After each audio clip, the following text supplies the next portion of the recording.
So yesterday we have discussed what is data and what is the role of data engineer in business analysis. This we have discussed. Data is nothing but any information we are having with us. So this is what yesterday just we have given the introduction. So I'm just we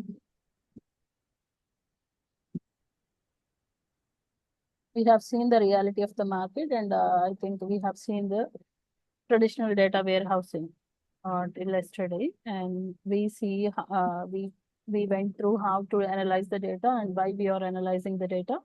All these things yesterday we have discussed. And this is a modern data warehouse where you can see here we are having different sources and we are ingesting through an orchestration. It may be any ETL. You are ingesting and you are exploring the data and preparing and training the data in analytics engine. What is that analytics engine? We are taking Spark as an analytics engine at this point, and we are serving the data to data warehouse.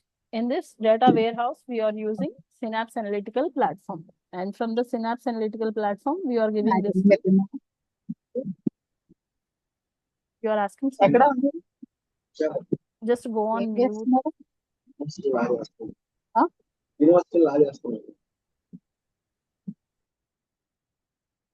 Okay. So this is to prepare and train. We are doing that in the Databricks, and then we are serving that in data warehouse. BI and reporting tools, advanced analytics, real-time analytics, it will come under the Power BI now. So we are having a data lake. We are storing all the process data into this, and we are storing the landing data also. And this is exactly Azure Data Warehouse, how it looks. So in Azure Data Warehouse, we are using Data Factory for the ingestion purpose, and we are using the Databricks for SQL data warehouses in the exploration part, and we are preparing and training by using Databricks. Then we are serving with the Azure Synapse Analytical Platform. The same we have discussed. And for storage, we are using Azure Data Lake Gen 2.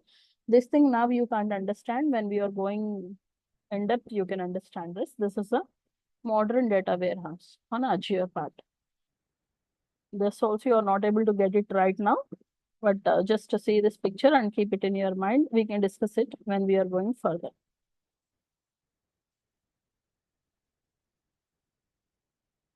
So what are the benefits of data warehouse we are having? Do companies really need data warehouse? Yes, they need it because they were doing all the business intelligence depending on the data warehouse data. So it must have the consistent and quality data. Data warehouse must have consistent and quality data. What is consistency and what is quality? We'll see it now. And we are having high return on investment because whenever we are analyzing the data properly, we will get more profits. That's what. So when you are investing something on that product, you are getting high return values because we have analyzed that product correctly. And this should be time efficient. The trend is going to be changed every time. So we are calculating the trend also, how that product is going into the market. And the performance of the companies are going to be increased because it has to it is collecting the people's interest. So by knowing the heart of the people, they will design the particular product so that it will increase their performance. So these are all the benefits of data warehouse. And I'm just briefing everything. So when we are discussing actual topics, then you will come to each and every point, you will understand how it is working and all. So we are having two types of warehouses or two types of databases. We are having two types of databases. One is OLAP and another one is OLTP. So you need to understand what is OLTP and what is OLAP. OLTP is nothing but online transaction process where you are doing Suppose if you are going to your supermarket, you are doing your billing, right? That is nothing but OLTP. Transaction is taking place at that point. So that is nothing but OLTP. OLAP is online analysis process where you are getting historical data. So your data warehouse data completely is considered as OLAP. I'll give you some examples for the OLTP and OLAP. By that you can understand in better way. So whenever you are considering, let me give you. Suppose if you are having your what ATM like or withdrawal statement with you, like that ATM will give you all 10 transactions which you have made recently. So when you are doing that, I'm just giving you some example.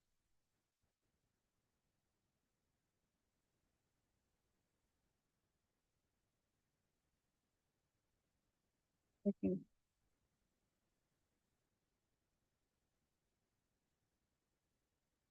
I'm explaining the OLTP database, how it looks, online transaction process where you are using current transactions are going to take place in that database. Suppose I'm having one bank account.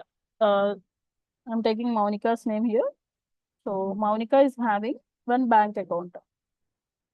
Here I need to give the name of the account holder and account number, and you will have the current balance, what you are having in your account. And this is a credit history and debit history. So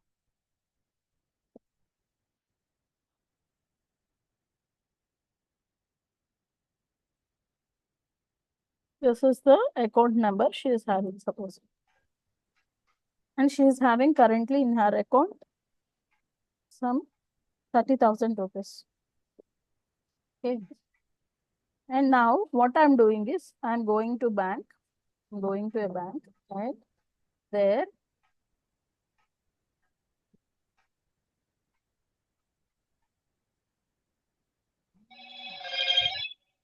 Hello, Moto.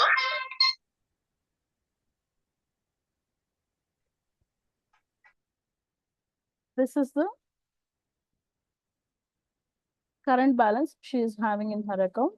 I'm crediting 20,000 rupees into Monica's account. Okay, 20,000 rupees into Monica's. So now the balance became 50,000. What's happening here? Okay, again, she went to bank and she withdrew some 40,000 from her account. So what is the current balance now she is having in her account? That is 10,000. What is happening? It is continuously changing. So the database is continuously changing the data. This kind of transactions, which you can call it as acid properties. So acid properties. These acid properties are supported by OLTP. OLTP, online transaction process. Online transaction process. So for acid transactions, what is nothing but acid transactions?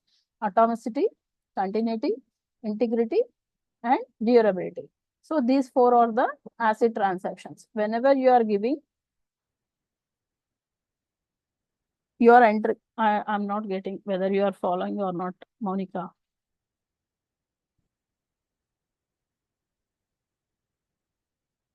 It's okay.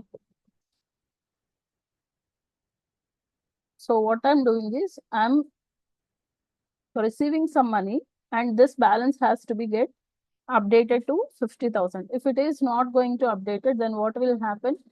This OLTP system is not working properly. Due to this, the customer is affected and the bank balance is going to be affected. This kind of thing, whatever you are seeing now, this is nothing but OLTP transactions, OLTP protocols. Okay. So for this OLTP, the data is continuously changing in your warehouse. Suppose I'm having another file, I'm just opening it.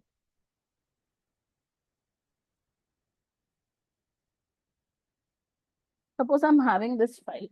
In this file, This file is completely, it is having historical data. So nothing is changing in this file. Whatever warehouse data you are having, that is historical data. Historical data is not going to be changed. Example for your OLAP. Example for your OLAP process is your bank statement. So you can go and see the bank statement. You can analyze your expenses in that, but you're never going to be change anything in that bank statement. That is nothing but OLAP, online analysis process. The name itself resembling that, that particular database is designed only for analysis purpose. So it is not going to change any of data. Whatever we are doing big data things, we are doing on the analysis side. So most of the cases we are receiving OLAP files. So OLAP is nothing but online analysis process. OLTP is nothing but online transaction process. Suppose if you are going to a supermarket, you are buying something. So what that billing counter person will do? He will enter all the details. So entering all the details and giving you quantities and giving you the amount of that particular, he will generate the bill for that. That is OLTP, online transaction process. And OLAP is nothing but online analysis process. The best example for OLAP is warehouse. The best example for OLTP is source. Whatever source we are receiving, that is OLTP. Now all the big data is working against to the OLAP. So we are working on the OLAP. OLAP is nothing but analysis. So you are having a historical data with you. That is nothing but batch load process you are doing. Okay.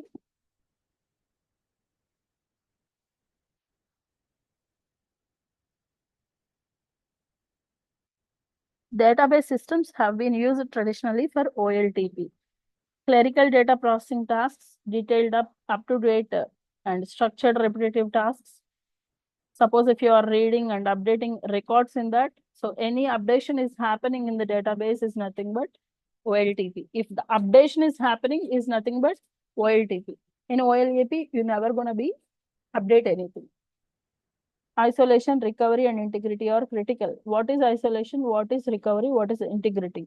Suppose if I am drawing some 30,000 rupees and it is showing in other somebody's account, it is not into my account, then what is happening? There is no isolation, right? Isolation is nothing but if you are doing any transaction, that particular database need to be updated, not any other one. That is nothing but isolation. Recovery is nothing but if some data has missed in that particular database, you are able to recover that data. And integrity is nothing but when you are drawing, when you are depositing your amount or you are doing something in that particular database, that has to be done immediately. It means it has to be reflected immediately into the database. That is what the OLTP system. Okay. So whatever you are doing online banking, you are doing supermarket billing, all these things comes under the OLTP. What is OLTP? Online transaction process. And OLAP. OLAP is nothing but online analysis process, defined in many different ways, but not rigorously. A decision support database that is maintained separately from the organization's operational database, which is nothing but suppose if an organization is having one database, in that database, all the data is historical data. It is not changing according to the time. It is not changing according to the time. Time invariant. So time invariant. Okay. So that kind of data is nothing but even though the time changes, the data is not going to be changed. This is different. Data warehouse is data warehouse definition. This one is I'm defining OLAP. Okay. So in OLAP analysis, the data is not going to be changed. That should be historical data for the analysis purpose.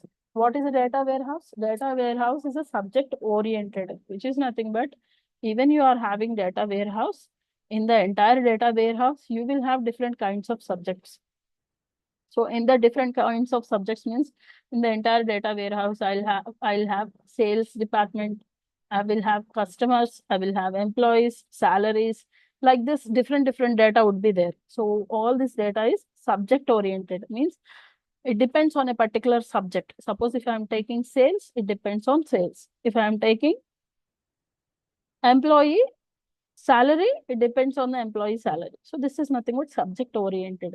Integrated is nothing but all such kind of subjects are together, not separated. So all the it is giving the meaning that integrated means you are having all kinds of vegetables in one basket. You will have tomatoes in that, you will have carrots in that, you will have onions in that, but it is all placed in one basket. Okay, what is data mart then? Carrots would be separated into another basket. Onions would be separated into another basket.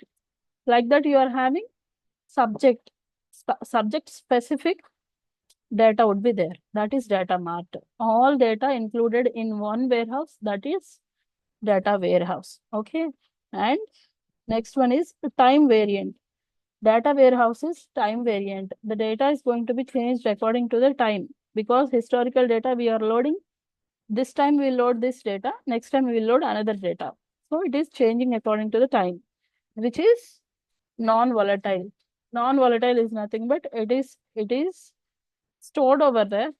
Okay, I can say it is simple permanent memory or ROM. You are having disk in the warehouse. Second one, next you are going collection of data in support of management decision and making process. Why we are collecting all the data? Why we are doing all this stuff? Because we are analyzing particular business. That's what the motto behind OLAP, OLTP. See, this is the difference. OLAP is nothing but analytical, slow queries, denormalized historical data you are having in that. When you are coming to the OLAP is nothing but information. You know, information is nothing but you are giving some data about something. Suppose if I'm saying I'm giving some information, like if you ask me like where your TV remote, you will get your TV remote. So I'll give some shop address and I'll say that you go there and bring the remote. Okay. What I'm doing, I'm conveying some information to you. By that was historical. The shop is already there, and the remote will you will get in that warehouse. So what I'm saying, just go there. This is nothing but information which you can provide in OLAP. Whereas when you are coming to the OLTP, these are all operations. So I told you to go to withdraw 500 rupees. You go and withdraw 500 rupees. So that database is going to be updating the amount by deducting 500 rupees in that account. So these are operations, those are informations. Okay, OLTP, why I am stressing this much means this is very important and very basic. You need to know on which platform you are working, on which database you are working in real time. Okay, if you know these basics, it would be easy for you to understand the scenario while you working. Okay, so OLTP is nothing but transactional, fast processing, normalized current data. So this one is not historical. It is happening right now. That is OLTP. And this, I just kept it here. You can see this. Few seconds.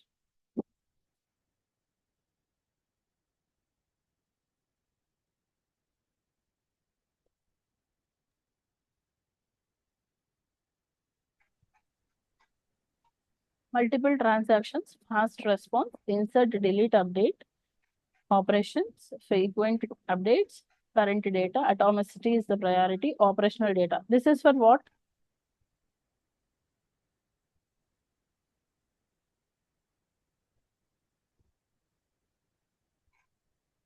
Nobody is responding. Why?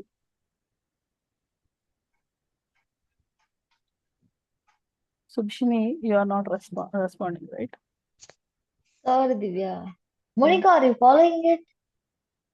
I'm asking you what is the purpose of this thing, whether it is OLAP or OLTP. It's a transactional. So it's a OLTP. Yes, you are right. Monica is on mute. She is not Monica, interested to are you speak. listening or not? We need to confirm from you. So example queries would be update account billing info, place an order transactions, add to wish list. We are adding in our wish list. You know me, right? I used to sit in the night and I'm adding everything in the wish list in Azure. So that is Yes. OLTP. That is OLTP. I can delete at any time. It's not his. When it will become historical, when it became an order. So in Okay. when I'm wishlisting that, I'm adding to a cart means I'm giving to their database this I'm interested. But when it will become OLAP, it will become OLAP when I receive that order. Then if you open your orders, you will see all the products, but you are not able to change anything. But in wish list, I can change anything, right? That is the best example for Yes. girls, especially. You can For understand. girls, This is, shopping. yeah, shopping, online shopping, OLTP. Hmm. This complete slide is for OLTP. Oh, okay. What Monica, are you following it? she's sleeping, I We know. need to I bet. confirm it. Huh? I bet she's sleeping. She is getting sleep. I think not. Monica, you need to unmute first. Call her first. She is in front of the laptop or not? I don't. Hmm. I'm calling her.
Divya, Yeah, what happened? actually, she is in another work. What she's saying, continue the class, send me the recording. I will watch after customers went. She said like that. Okay, I know worries. If she had any doubts, she will ask on next class. That's fine. That's fine. I'm teaching this for you. Okay, it's not for her. Yeah. Okay, that's fine. You Thank you, understand, babe. right? Hmm? Yes. So this is what I got the different. uh, Actually, Divya, hmm, it was a theory part. I got the difference between OLTP and OLAP. okay. I have some confusion about the acid properties. Okay. Did you explain this Yes, yes. now? I'll explain it to you if you have that. Okay? Just hang on. Okay. I'll just give This you is one the image. most popular, Question in the interviews. yeah, and OLAP, OLTP as well. That's what. Yeah. So I'll give you here. It would be an easiest way.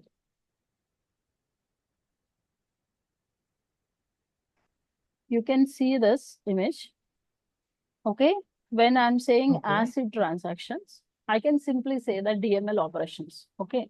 How it is related to the DML operations, you can understand now. Atomicity.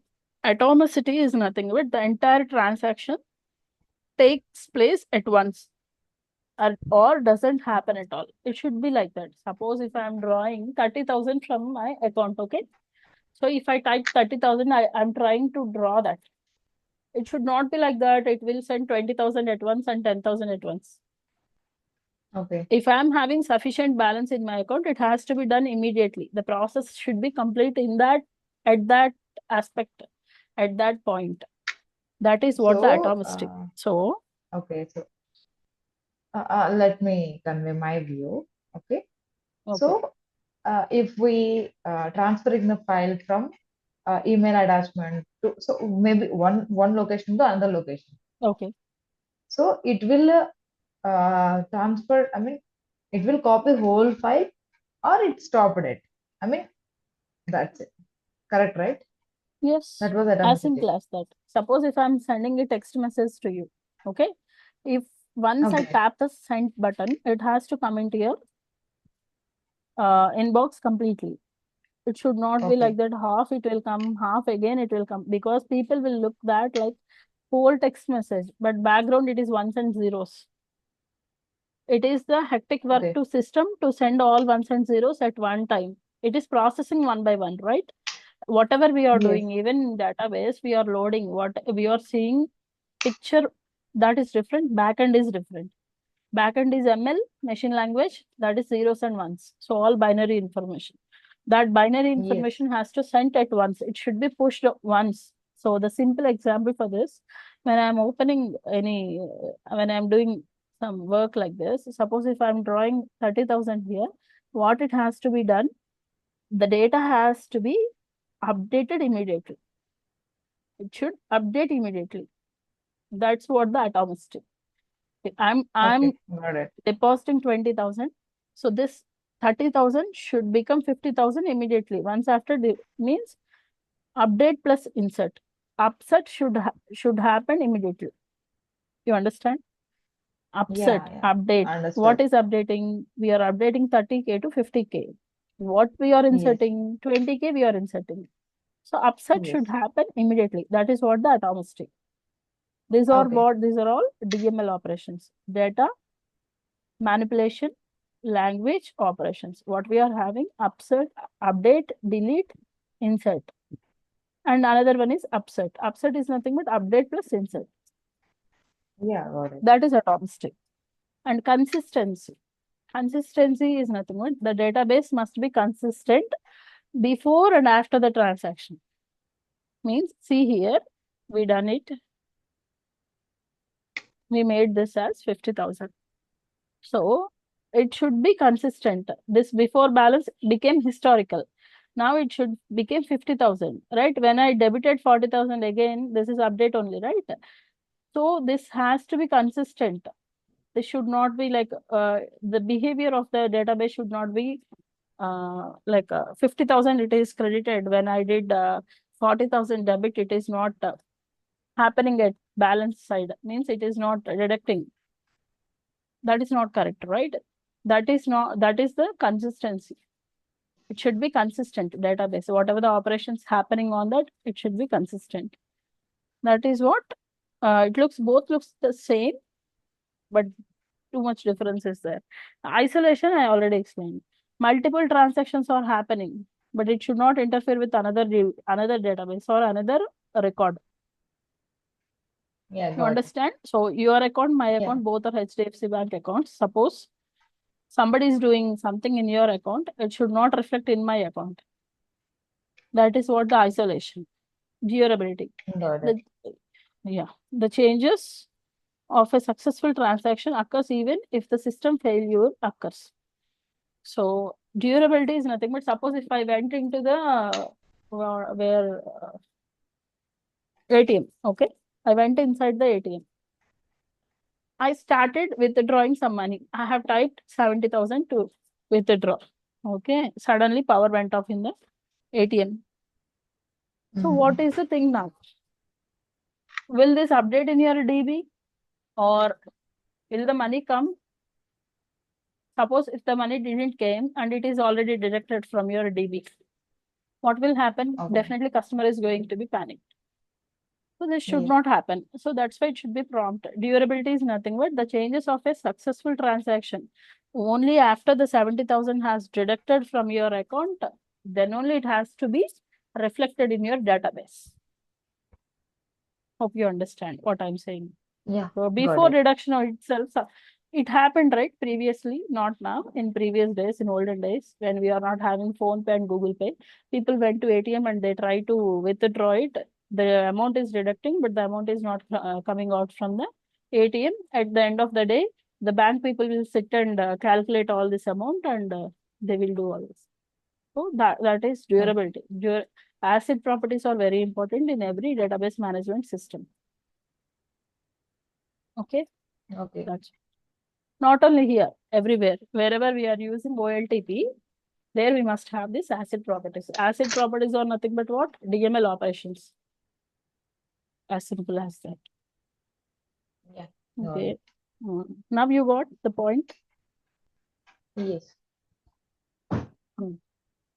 Shall we continue, or you have any doubts, or how it would be? We can continue, Divya. If the call drops out, then we can rejoin, okay? So Oh, it's almost done. it's almost 40 minutes completed. 9 minutes there. Okay. OLTP and OLAPDB. So OLTP is nothing but where we are using the business process. This I have explained to you, right? No, Yeah, OLTP or OLAP are done, right? not here in previous, like some discussions. I thought it is giving some remembrance to me. Yeah, actually, for the one interview, we Mm. tried. We as we discussed. So this is Hmm. what the data mart. You can see here company operations, data warehouse. In data warehouse, you are having marketing, HR, finance. But when you are giving it to data marts, marketing is separate, HR separate, finance separate. So this is what subject oriented, and it is integrated with multiple sources. And this thing you need to a time variant. Whenever historical data is kept in a data warehouse, one can retrieve data from 3 months, 6 months, 12 months, right? So it is going to change old data. We can retrieve it. Where a data warehouse can hold all addresses associated with a customer. So it is like that. If you are having a bank account, you want to get the data of past 1 year. Will that possible to get the statement? Possible. Yes. That is time variant. Even for 3 months, 6 months, 12 months, even for 5 years, you will get the statement from your bank. That's what. So, which Okay. is non-volatile. Non-volatile. Those things are very easy. And tomorrow we can discuss what is dimension table and what is fact table. Okay. Okay. In tomorrow's class we can see this. And what is block storage and what is object storage, what is HDFS. We'll go it. Okay. Okay. So now let Hadoop me architecture. Hadoop architecture also we can see that. What Okay. is there and what is big data, what is Okay. metadata. So all these things we will discuss. But one small thing I can give in the 5 minutes. So whenever you are considering your storage part, okay, this is very important. I can finish this in 5 minutes. There is to maximize. Okay. Everywhere this issue is common, Subhashini, to get that sharing thing is there, screen share. It will disturb a lot. Hmm. Okay. Yep. So you need to understand what is object storage and what is block storage. This two things are very important. So whenever you are considering your RDBMS, relational database management systems, every relational database management system is having background is block storage only. So what happens is each table is divided into number of blocks, fixed blocks, and stored. That's what. But whenever you are coming to the object storage, you are not able to divide the files. You are making it as the complete file has to be, files are distributed in different physical nodes. Here we are taking all physical nodes. Here we are splitting into number of blocks. That block size for HDFS system is 128 MB. Okay. For HDFS system, the block size would be the 128 MB. Before it was 64 MB. Now it has become 128 MB. So what happening is in RDBMS systems, total files are going to be divided into number of blocks and stored in the warehouse. That is a concept. DB data stored into blocks. Database. Database is splittable in nature because of blocks. You understand, right? This feature, it will come into the big data process. Because same concept they have implemented in big data. If you are having very good knowledge in your DB databases, then you can handle big data easily. Why? Because we are having in database management things, we are having normalization and denormalization. So it will give you the indexes where your file is exactly. So all this is because of the blocks. All the file is divided into number of blocks. So due to this, the database is working very efficiently. Then people thought that why don't we use the same thing in big data file systems? So in big data file systems also, we are using the dividing into number of blocks. That is objects, number of objects. Uh, And in some cases, we'll use okay. both blocks and objects. We will see that how it is processing and how why we are going and all these things in tomorrow's class. As of now, this is Okay. sufficient. And in tomorrow's class, we'll see the HDFS architecture, why we are One going. doubt, Gira. Yeah, So block storage means file divided into blocks. not file So actually. In general any databases, anything. we are having tables. Yeah, table. I mean, Hmm. in the object, the whole table is going to be take as a one object, is it? Or stored in one single object. In object storage, it is like internet HTTP, like whenever you are using that, files will be stored on different physical nodes. Nodes are different. Here it is divided into blocks. Okay. This whole file, suppose what is file system? Very simple, right? This is a file system here. You know, right? Blob storage and all. So how it Yeah, looks yeah. the same. It looks in this kind of storage hierarchy would be there. Okay. Like folders we are storing. File system is like folders, right? But what about Yes. this SSMS? Does it look like this? No. In SSMS, you are having DB. DB is nothing Yes. but tables. Tables are nothing but rows and columns. So one complete file is going to be divided into number of rows and columns. Suppose if I'm having 100 rows, each block is divided into 10 rows, then it is easy, right? To store. Yes. That is block storage. But if you are considering file storage, how you can divide one file? So that is different. Here you are having schema, metadata, and everything. But when you are Yes. considering video file, audio file, so what they will do is they will convert into some by using some encoding techniques, convert into bits and pieces, then they will store on the object storage. That is divided into objects. This is divided into blocks. The file division is different, database is different. You will get it when we are going through that. I'll show you through the examples how the file system is working, how the database is working. Suppose if I'm considering this adventure works, see, I'm having this many tables. So each table is having some content, data, rows and columns, fields and records, Who right? created all those?